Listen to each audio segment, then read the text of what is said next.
d'affection pour notre communauté qui est Yoff. Oui, vous savez que l'éducation nous semble être l'investissement majeur pour un pays. Dis-moi qui sont vos jeunes, je vous dirai quel peuple vous aurez demain.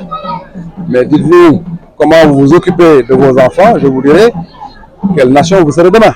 Je pense que la graine, la bonne graine doit être effectivement les enfants du pays. Et de cette graine-là, que nous allons effectivement récolter la jeunesse de demain, les adultes de demain, les personnes valides de demain, les intellectuels de demain, les cadres de demain, ceux qui demain vont tenir le Sénégal et le mettre sur les rails du développement. Je pense aujourd'hui que investir dans les enfants, c'est véritablement investir dans le devenir du Sénégal. Oui, Ubbi Tay Jàng Tay est un objectif. Je pense que quand on fixe un objectif, on se donne les moyens de l'atteindre. Parmi les moyens de l'atteindre, il y a bien entendu l'anticipation qui consiste à investir dans, j'allais dire, tout ce qui est effort pour préparer la rentrée. Maintenant, la nature a bien sûr ses surprises.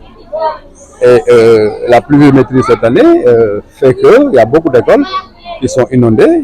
Il s'agit bien entendu de circonstances qui ne sont pas peut-être, qui n'étaient pas prévues, même si ces circonstances étaient prévisibles. Ça peut se présenter d'une certaine manière à présenter des difficultés. Il suffit juste pour les autorités compétentes, notamment les collectivités territoriales et l'État, de prendre les dispositions pour remettre très rapidement donc, en situation utilisable ces écoles.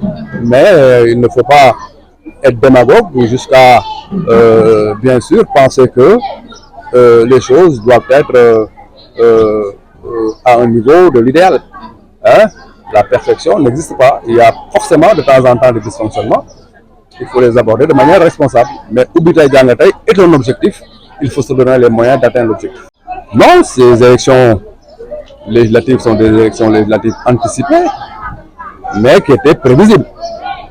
Quelque chose d'anticipé parce que ça a été fait avant, bien sûr, le terme qui était arrêté constitutionnellement.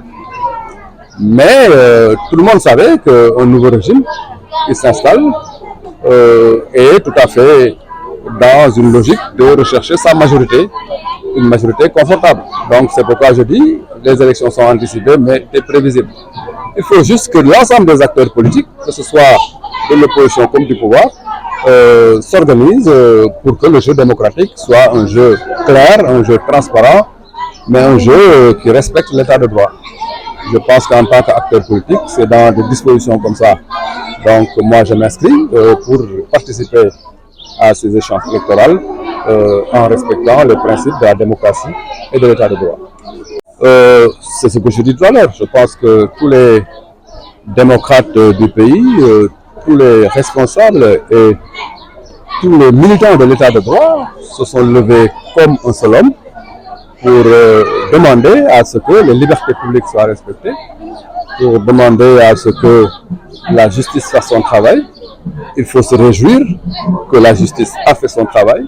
C'est une victoire de l'état de droit et c'est une victoire de la République.